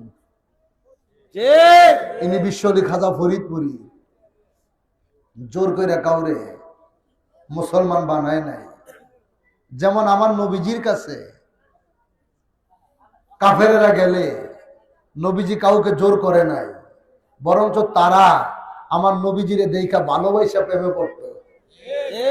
এই যে ভাইরা দাঁড়িয়ে রয়েছেন না, যদি সত্য কথা বলতে বলি, আপনাদের এলাকার কত আলেম সমাজ আপনাদেরকে বলছে না যে আট্টসি ভণ্ড? কথা কেন? সত্য কথা বলে তো গুণ হইতো না, বরঞ্চ শূন্য যদি চুপ করে দেন তাইলে গুণ হইব। আপনাদেরকে বলছে না জাকের পার্টি ভণ্ডামি বেদাতি দল? কথা কেন? কইছেনি আট্টসি বেদাতি, জাকের পার্টি বেদাতি কাজ কাম করে, এগুলো বলছে না? এই যে আপনারা এখানে দাঁড়িয়ে রয়েছেন কষ্ট কইরা, ভিতরে প্যান্ডেল ফুলফিল হয়ে গেছে, কষ্ট করে দাঁড়িয়ে রয়েছেন, আমার আল্লাহ আপনাদেরকে দেখতেছে, আপনাদের জীবনের গুনাখাত আল্লাহ মাফ করে দেয়, বলেন আমি। আমি আপনাদেরকে একটা ঘটনা শোনাই, সত্য ঘটনা। আমার নবীজি যখন 1400 বছর আগে আসছিল, আমার নবীজি 40 বছর হায়াতে জিন্দেগি যখন হয়েছে, নবীজির চাচা আবু জাহেল, এটা চাচতো চাচা, এই কাটটা শয়তান আমার নবীজিরে দেখছে, নবীজির কাছে যাইতো, নবীজির কথা শুনতো। আমার নবীজির কাছে কেউ গেলে তারে বাধা দিত। কেন? নবীজি কোরআন তেলাওয়াত করে, যে আমার নবীর তেলাওয়াত শোনে সেই পাগল হয়ে যায়। নবীর তেলাওয়াত যে শুনতো সেই পাগল হয়ে যাইতো। ওই আট্টসি দরবারের হুজুরের কথা যে শুনতো সেই পাগল হয়ে যাইতো। আমার হুজুরকে তারা গালি দিত, আমার হুজুরকে দেখতে পারতো না, কিন্তু আমার হুজুর যখন গাইতো, নিশিভোর হলো প্রায় ধর রে রহমতের দ্বার, সুখের বিছানা ছেড়ে দিয়ে, সুখের বিছানা ছেড়ে দিয়ে গাওরে মাওলার গুণগান, নিশিভোর হলো প্রায় ধর রে রহমতের। এই সুরগুলো শুই না দেশের মানুষ পাগল হয়ে যাইতো। 1400 বছর আগে নবীজি যখন কোরআন পড়ে, সব আবু জাহেল, আবু লাহাব, উব্বা, সাহেবা তারা নবীজির ঘরের পিছনে দাঁড়ায় দাঁড়ায় নবীর তেলাওয়াত শোনে। আবু জাহেল দেখতেছে যে নবীর কাছে যায় সেই পাগল হয়ে যায়। বিচার ডাক দিছে, আগামী কাল থেকে কেহ আর কোনদিন মুহাম্মদ সাল্লাল্লাহু আলাইহি সাল্লাম তার কাছে যাইতে পারবি না। যে যাবি তাকে হত্যা করা হবে, বিচার করা হবে। বিচার হইছে, কেউ যাবে না। আইন জারি হয়েছে, যে যাইব তারই মারব। এখন পরের দিন রাত্র হইছে, এশারের নামাজের পর 10টা, 11টা, 12টা বাজতেছে। প্রতিদিন যে অভ্যাস, নবীজির তেলাওয়াত না শুনলে তো কারো ঘুম আসে নাই। এখন আজকা তো বলছে, আবু জাহেল নিজে কইছে কেউ যাবি না, আবুল আহাবও যাবে না, ওব্বা সাহেবা কেউ যাবে না। এখন রাত্র যত গভীর হইতেছে, বিছানার মধ্যে খালি দফাইতেছে, অর্থাৎ ভিতরে পিনিক জাগছে, প্যারা জায়গা গেছে। যেমন ইস্টা জলসা দেখে না, কথা না, টিভি দেখে না মানুষ, আছে না আপনার এলাকায়? টিভি দেখেনি? ইন্ডিয়ার সিরিয়াল ইস্টা জলসা নাটক দেখে তো আমরা টাইম যেই নাটকের সিরিয়াল যেটা, ওই টাইম শুরু হওয়ার 10 মিনিট আগে দেখবেন মহিলারা যে করে চায়, রান্না বান্না যা আছে সব শেষ। ঠিক নেই? ঠিক নেই? আর যেটার মাঝে মাঝে সুখ টান দেওয়ার প্যারা আছে, ওই নেশা জন উঠা যায়, মাথা নষ্ট। কথা হয় না? কথা বুঝাইতেছি, মানে প্যারা জাগছে, অভ্যাস। এখন তারা প্রতিদিন নবীজির তেলাওয়াত শুনতো, আজকে তো যাইতে পারতেছে না, ঘুম তো আসতেছে না, যদিও তারা কাফের, তারা বিধর্মী কাফের। একবার বিছানার এইদিকে গড়ান দিতেছে, আবার ওইদিকে গড়াইতেছে, ঘুম তো আসতেছে না। আবু জাহেল চিন্তা করতেছে, আজকে তো বিচার হয়েছে, কেউ মনে হয় যাইতো না, আজকে হয়তো কেউ যাবে না, মাইরের ভয়ে আমি একলা যাই, না শুনলে তো ভালো লাগে না। আল্লাহু আকবার কয় না, আরো জোরে কোন আল্লাহু আকবার।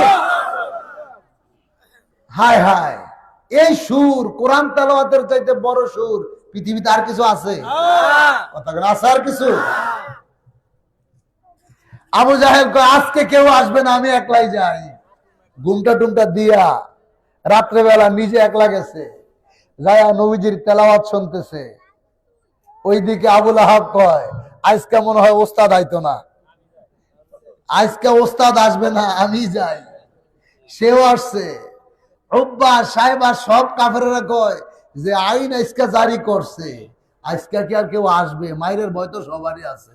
তো যেহেতু সুযোগটা পাইছি, আমার তো ঘুম আইব না। আল্লাহু আকবার, লিল্লাহিল হামদু, বিসমিল্লাহির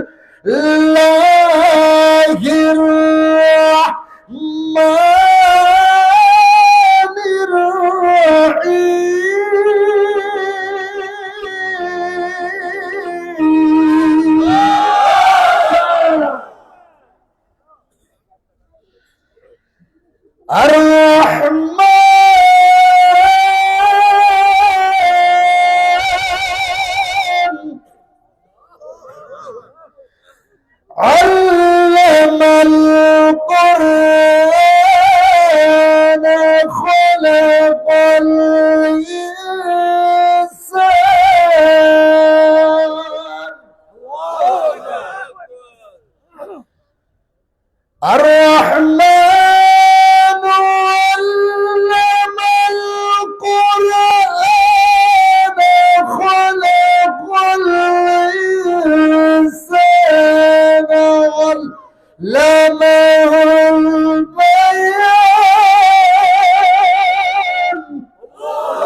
الشمس والقمر بحسبان، والنجم والشجر يسجدان নবীজি যখন এই তেলাওয়াত করতেছে, 1টা বাজে, 2টা বাজে, 3টা, 4টা, এখন আবু জাহেল, আবুল আহাব, উকবা, সাহেবা সারাদিন যারা বলল যে তেলাওয়াত করতে যাইব তারে, কিন্তু তেলাওয়াত শুনতে যাইব তারে হত্যা করা হইব, এখন রাত্রেবেলা সবাই ভাবতেছে আজকে আমি যাবো, আর কেউ যাইব না, আমি একলা মনে হয় আর কেউ নাই। শুনতে শুনতে শুনতে শুনতে ফজরে আজান যখন দিয়ে দিছে, ফর্সা হয়ে গেছে, আবু জাহেলকে হায় হায় হায় হায়, পিছন দিকে দৌড়, 4টা, রাস্তা যাইতে 1টা, এখন রওনা যখন দিছে 4জনের সামনে পড়ছে। আবু জাহেল কয়, মুখ ঘুরে রাখছে, কয় কিরে তুই এনে? আবুল আহাব কয় আমনে এনে কে? আরেকজন কয় আমনে কে? কয় তুই কে? এখন সবাই বলতেছে ওস্তাদ, আরে মৃত্যুদণ্ড তো আপনি পরে দিবেন, মৃত্যুদণ্ড কার্যকর করলে তো মইরাই যাবো, কিন্তু বাইচা থাকতে তো মরণের কষ্ট সহ্য করতে পারবো না। সারা রাত চেষ্টা করতেছি ঘুমাইতে, যতই চেষ্টা করতেছি বুঝতে আসতেছে না, বারবার মনে চাইতেছে আরে মরতে রাজি আছি। এরপর একবার মুহাম্মদ সাল্লাল্লাহু আলাইহি ওয়াসাল্লামের কণ্ঠে তেলাওয়াত একবার শুনা যায়, আল্লাহু আকবার। তারপরও তারা নবী চিনে নাই, তারপরে নবী চিনে নাই। ওই জাতি এখন আপনাদের দেশে আছে, নবীর কথা কয়, নবীর শিক্ষা মাদ্রাসায় লেখাপড়া করায়, মসজিদ ইমামতি করে, নবীর শিক্ষা নিয়েই কিন্তু সংসার চালাইতেছে। নবী জাকাতের মাসালা শিখে গেছে, জাকাতের টাকা দিয়ে মাদ্রাসা চলতেছে, সদকা ফিতরা নবী শিখে গেছে, সেগুলো দিয়ে মসজিদ মাদ্রাসা চালাইতেছে। আজ সেই মাদ্রাসায় বৈশাই নবীরে কয় সাধারণ, নবীরে কয় সাধারণ, তোগো মতো কপাল পোড়া নিমক হারাম পৃথিবীতে আর কেউ নাই। আরে বেটা তুমি ওয়াজ করতেছো কুল ইন্নামা আনা বাশারুম মিসলুকুম, যে নবী কইছে আমি তোমাগো মতো, এই আয়াত তো আল্লাহ নবীরে কইতে কইছে, তোর মতো আমার মতো দুই পাতার মুন্সিরে কইতে কয় নাই। এই আয়াত আল্লাহ নবীকে পাঠ করতে বলছে, নবীরে বলতে কইছে আমি, আপনি বলেন আমি তোমাদের মতো, এটা তো আমারে বলতে কয় নাই যে উম্মত নবীর মতো, কথা বুঝেন নাই? রসুলকে বলতে বলছে, কারণ তারা নবী চিনে নাই। কেন বলতে কইছে? এই চোরায় আবু জাহেল যখন একদল ব্যবসায়ী আরবের বাজারে আইছে, ইহুদিরা, তাদেরকে বলতেছে তোমরা কোত্থেকে আসছো? যে আমরা ইয়েমেন থেকে আসছি, ব্যবসা করতে ব্যবসা করতে যত মন চায় তোমরা করো, যেখানে থাকতে মন চায় তোমরা থাকো, তবে আরবে একজন পাগল আছে তার কাছে যাইও না। কারে বুঝাইছে? আমার নবীরে। আচ্ছা আপনারা বলেন তো, আবু জাহেল ব্যবসায়িকদেরকে বাধা দেওয়ার কারণ কি? যাতে তারা নবীজির কাছে, জোরে, আবু জাহেল বাধা দেওয়ার কারণ যাতে তারা নবীজির কাছে না যায়। যে ব্যবসা যতদিন করতে মন চায়, যেখানে থাকতে মন চায়, আরবে ঘুরো খাও, কিন্তু ওই মুহাম্মদ সাল্লাল্লাহু আলাইহি সাল্লাম নামের এই পাগল তার কাছে যাইও না। দেখেন, ওই যে তুমি ভাববে একটা, ঘটনা ঘটবে আরেকটা। আবু জাহেল চাইছে যাতে নবীর কাছে না যায়, এই জন্য আমার নবীরে পাগল বানাইছে। এখন ব্যবসায়িকরা বলতেছে ইয়েমেনে গেলাম, সিরিয়ায় গেলাম, দামেস্কে গেলাম, বাগদাদে গেলাম, পাগল তো কোনোদিন দেখি নাই, ব্যবসা তো জীবন অনেক করছি, আজকে আগে পাগল দেখবো।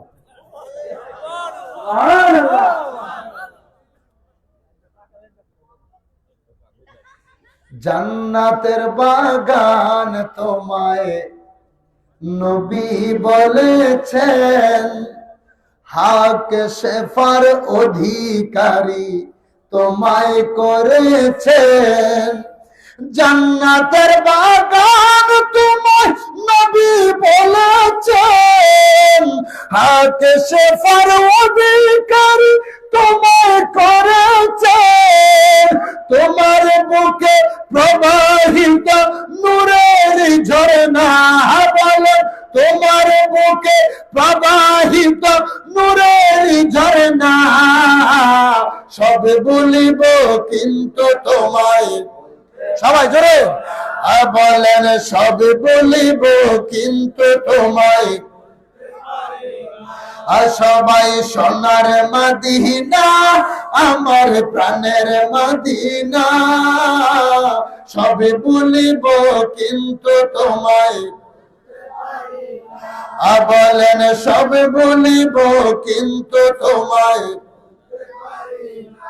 আর সমওয়াল্লার চেয়ে দামি তুমি হও খোদার সৃষ্টিতে তুমি শ্রেষ্ঠ ভূমি হও আর সমওয়াল্লার চেয়ে দামি তুমি হও খোদার সৃষ্টিতে তুমি শ্রেষ্ঠ ভূমি হও তোমার মাঝে শুয়ে আছেন শাহে মদিনা বলেন তোমার মাঝে শুয়ে আছেন শাহে মদিনা সবে বলিব কিন্তু তোমায় ইনা বলেন সবে বলিব কিন্তু তোমায় চাইছে যাতে নবীর কাছে না যায় এখন সবাই চিন্তা করছে ব্যবসা জীবনে অনেক করছি আজকে আগে পাগল দেখবো সব ইহুদি ব্যবসায়িক গ্রুপ দল বেঁধে আমার নবীজি রাহমাতাল লিল আলামিনের কাছে যাইতে শুরু করছে আল্লাহর হাবিব রাহমাতাল লিল আলামিন সাহাবীদেরকে নিয়ে আমার নবীজি কথা বলতেছে নবীজি যখন সাহাবীদের সাথে কথা কয় দূর থেকে দাঁড়ায়া দাঁড়ায়া ইহুদি ব্যবসায়ীগুলো আমার নবীজির দিকে তাকায় এত সুন্দর চুল মোবারক বাবরি চুল মোবারক চুলের মধ্যে মাঝখানে সিটি করা আতর লাগানো রোদের আলোটা যখন চুলের মধ্যে পড়ে মাথা মোবারক থেকে সূর্যের আলো চিকচিক করে আলো দেয় আমার নবীজি এত সুন্দর করে সাহাবীদের সাথে কথা বলতেছে নবীজির কথা বলার মাঝখানে মাঝখানে যখন একটু দাঁত মোবারক গুলো দেখা যায় মনে হয় নুরানি দাঁত মোবারক থেকে নূরের জ্যোতি গুলো বাইর হয় ইহুদিরা দূরে থাইকায় নবীর চেহারা দেখা প্রেমে পড়ে গেছে আর কেঁদে কেঁদে বলে এত সুন্দর যার চেহারা এত সুন্দর সাবলীল ভাষায় যিনি কথা বলে এই লোক তো কখনো পাগল হতে পারে না ইহুদিরা পাগল হইয়া নবীজির কদমে যাইয়া নবীর কদম ধইরা কয় ইয়া রাসূলুল্লাহ আপনাকে আমরা চিনতে পারি নাই আমাদেরকে কালেমা পড়ায়া মুসলমান বানায় দেন জোরে কোন আরো জোরে কইতে আল্লাহু আকবার নারে তাকবীর নারে রিসালাত বিশ্বওয়ালি ফরিদপুরি মিয়া ভাইজান মুজাদ্দিদি মেজু ভাইজান মুজাদ্দিদি মিয়া চাচাজান মুজাদ্দিদি মেজু চাচাজান মুজাদ্দিদি জাকের পার্টি প্রধান অতিথির আগমন প্রধান অতিথির আগমন মিশন প্রধানের আগমন মহাসচিব পদের আগমন মহাসচিব পদের আগমন এলাকাবাসীর পক্ষ থেকে এলাকাবাসীর পক্ষ থেকে নারে তাকবীর নারে রিসালাত এই চারটা সরাই দেন দি না না কি ভাই পয়েন্ট নষ্ট করা যাবে সকল বলে আলহামদুলিল্লাহ আমাদের আজকের মাহফিলের সম্মানিত প্রধান অতিথি জাকের পার্টির সম্মানিত মহাসচিব আপনাদের এই মুন্সিগঞ্জের কৃতি সন্তান আমার কেবলাদান হুজুর পাকের অত্যন্ত আদরের হিজবুল্লাহর ইমামের অতি স্নেহের জননেতা জনাব শামীম হায়দার ভাই, তিনি এইমাত্র তিনি মঞ্চে আসলেন। খুশি না আপনারা? আরো জোরে খুশি না বেজা? আমি আর আলোচনা বেশি লম্বা করব না, তবে যেটা বলতে চেয়েছি, অন্য ধর্মের ভাইদেরকে উদ্দেশ্য করে আমার এই আজকের আলোচনাটা আপনাদেরকে কেন্দ্র করে, যে 1400 বছর আগে একজন মহামানব এসেছিলেন, যিনি আপনাদের উপরে জোর জবরদস্তি করে নাই, আপনাদের উপরে জোর করে তিনি ধর্মকে চাপায়া দেয় নাই, বরঞ্চ আপনারাই তাকে ভালোবাসা তার কাছে গিয়েছিলেন, তারে দেখে আপনারা পাগল হয়েছিলেন। এই জামানায় সেই একজন মহামানব আবার তিনার রূপে রূপী, তিনার গুণী গুণী হয়ে আখিরি জামানায় আমার পীর কেবলাদান হুজুর বিশ্ব জাকের মঞ্জিলে এসেছে। আমার হুজুর বিশ্ব জাকের মঞ্জিলে যখন আসছেন, পাশেই তো ছিল রাজেন্দ্র বাবুর রাজপ্রাসাদ। আমরা দরবার শরীফে যখন মাদ্রাসায় লেখাপড়া করতাম, বাবু বাড়ির অনেক ইতিহাস আমরা শুনেছি। এমন অবস্থা সেখানে ছিল, কোনো গর্ভবতী মা, কোনো বোন যদি ওই বাবু বাড়ির সামনে দিয়ে রাস্তা দিয়ে হেঁটে যাইতো, রাজেন্দ্র বাবু তারা দুই ভাই, তারা ঘরে, তারা তাদের যেখানে বসে তারা সময় ব্যয় করত, সেখানে বসে তারা লুডো খেলতো, বাজি ধরতো যে এই মহিলার পেটে বাচ্চাটা ছেলে হবে, আরেক ভাই বলতো এই মহিলার পেটের বাচ্চাটা মেয়ে হবে। দুই ভাই বাজি ধইরা ওই গর্ভবতী মাকে জোর করে উঠে নিয়া পেটটা ফাইরা বাচ্চা বাইর করে তারা পরীক্ষা করতো। নাউজুবিল্লাহ। আজান ছিল না, মানুষ আজান দিতে ভয় পাইতো। আমার কেবলাদান আজান দিয়েছে। হাজার হাজার মানুষ যখন দরবারে আসে, রাজেন্দ্র বাবুর মা, শোনেন, রাজেন্দ্র বাবুর মা, তার পেটে ব্যথা ছিল। ভারতের বড় বড় ডাক্তার দেখাইছে, দুনিয়ার সব ডাক্তার, রাজা মানুষ, সব ডাক্তার ওষুধ খাওয়াইছে, কাম হয় না। কিন্তু প্রতিনিয়ত তারা যখন দেখতো মানুষ গরু নিয়া, ছাগল নিয়া, বকরি নিয়া তারা আট্টসী দরবারে যাইতো, খালি মানুষের কাছে শোনে ওই দরবারে গেলে রোগ ভালো হয়ে যায়, ক্যান্সার ভালো হয়ে যায়, বড় বড় সমস্যাগুলো সমাধান হয়ে যায়। এই মা, তিনি তার ছেলের কাছে না বইলা বাড়ির এক কর্মচারীকে বলছে যে তুমি যাইবা, যায়া আট্টসী দরবারের পিসাবরে বলবা যে আমি অসুস্থ, আমার একটু পানি ভরা দিতে।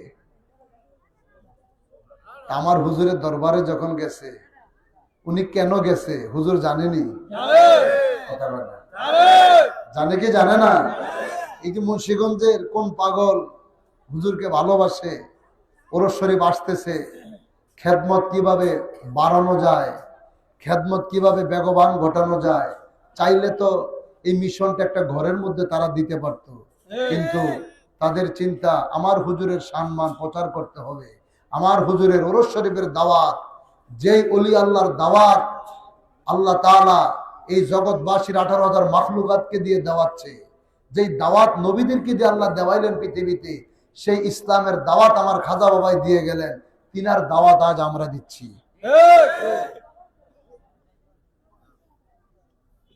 তো তিনি যখন গেছে, বলে হুজুর আমার একটু পানি পরা দেন। হুজুর কয় কার জন্য নিতে আসছেন? ধরা খাইয়া গেছে। কয় বাবু বাড়িতে রাজেন্দ্র বাবুর মা অসুস্থ, একটু পানি পরা চাইছে। হুজুর কয় আমার দরবারে তো কোনো পানি পরা নাই, আসেনি? আট্টসী দরবারে তেল পরা, পানি পরা, ফু দেওয়া, ঝাড়ফুঁক করা, এগুলো আসেনি? নাই। কিন্তু ওষুধ আছে, মহা ওষুধ, যা খাইলে ক্যান্সার ভালো হয়ে যায়। সেই তবারকের আঞ্জাম দিচ্ছেন আপনারা। দরবারে গেলে বলতেই হচ্ছে, ভাগ্যগুণে আমরা এত বড় বড় গরু জবাই হয়, যার নসিবে থাকে আমরা সে পাই, আর নসিব গুণে সবাই কিন্তু আলু পাই, পাইনি? ওটাই কিন্তু আমাদের জন্য নেয়ামত হয়ে দাঁড়ায়। যেখানে গ্যাস্ট্রিকের জন্য সমস্যা হওয়ার কথা, তাই না, বিভিন্ন রোগের জন্য সমস্যা হওয়ার কথা, অথচ আমার হুজুরের দরবারে গেলে এই আলু গোটার মধ্যে যে কি স্বাদ, এটার মধ্যে যেমন কি নিয়ামত হুজুর ঢুকাইয়া দেয়। আপনারা তেলের খেদমত করেন এবং আলুর খেদমত করেন, তাই না? মুর্শিদগঞ্জ সবচেয়ে বড় খেদমত হচ্ছে তেলের খেদমত, আলুর খেদমত এবং গরু। দেখেন ওরস শরীফের মাঠে এই দুইটা কিন্তু লাগেই, তিনটা, এই তিনটা লাগবেই যত অনুষ্ঠানই হয়। তেল ছাড়া কি রান্না হবে? কথা কেন, তেল ছাড়া হবে? আর তবারকের জন্য আলু নিয়ামত আমাদের দিতেই হইব, ঠিক কিনা? এটা কি আমরা খুশি না বেজা? আগের যেটা বাড়বো না কমবো? বাড়বো না কমবো? হুজুরের দরবারে আছে ক্যান্সার রোগের ওষুধ, এই তবারক। ক্যান্সারের মহা ওষুধ এই এক প্লেট ডাল, এক লোকমা তবারক। কত ক্যান্সারের রোগী আটশি হুজুরের কাছে গেছে, হুজুর কইছে বাবা এক প্লেট তবারক খান। আর হুজুর তো এখন শরীয়তে নাই, তিনার জেসমানি আওলাদ আছে, জাকের বাড়ির চেয়ারম্যান, তিনার কাছে চাইলে আগে যেমন পাইতেন এখন কি তার চাইতে কম না বেশি? আরে কম না বেশি? চাইতে দেরি, পাইতে দেরি হয় না। হুজুর কয় আমার এখানে তো পানি পড়া নাই, তবে যান আমার দরবারের টিউবওয়েলে যে পানি আছে, আমার দরবারের টিউবওয়েলে যে পানি লক্ষ লক্ষ জাকেররা খায়, এখান থেকে এক বোতল পানি লইয়া যান। এখন ওই রাজেন্দ্র বাবুর মা যাকে পাঠাইছে ওই লোকটাই তো পানি নিয়ে গেছে, নিয়ে যাওয়ার পরে বলতেছে আটশির হুজুর তো বলতেছে সেখানে কোনো পানি নাই, সেখানে কোনো পানি পড়া নাই, তেল পড়া নাই। তাইলে ওই একটু পানি দিছে, এইটা বলছে আপনাকে যে আপনাকে বিশ্বাস নিয়ে এই পানিটা পান করতে বলছে। শোনেন, এই মহিলা কারা? আমাদের লোক। এই মহিলা ভাই স্লোগান দিও না হইছে। ধন্যবাদ আপনাদেরকে যারা আসছেন, ধন্যবাদ ভাই। সবাই বসেন, অনেক মানুষ, আপনারা বসে পড়েন। এখন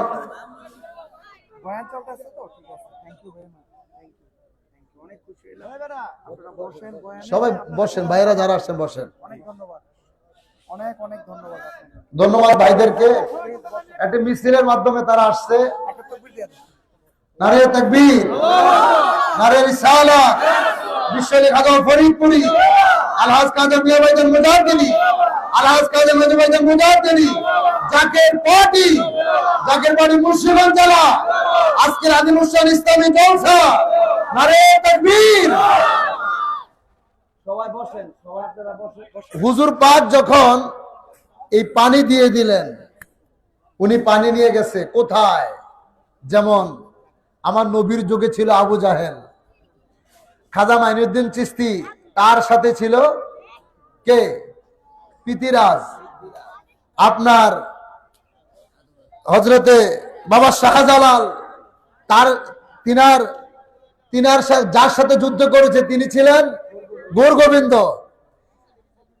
আমার পীর কেবলা জান, তার বিরুদ্ধে ছিল রাজেন্দ্র বাবু। সবচেয়ে বড় শত্রু যিনি, তার মায় পানি ভরা নিতে পাঠাইছে হুজুরের কাছে। এখন হুজুর তো পানি নাই, দরবারের কল থেকে পানি দিয়ে দিচ্ছে। মহিলার পেটের ব্যথা ভালো হয় না, ভারত থেকে এত দূর দূরান্ত থেকে ওষুধ এনে খাওয়ার পরও পানি যখন খাইছে, আস্তে আস্তে ব্যথা কমতে শুরু করছে। তার কয়েকদিন পর রাজেন্দ্র বাবু চেষ্টা করলো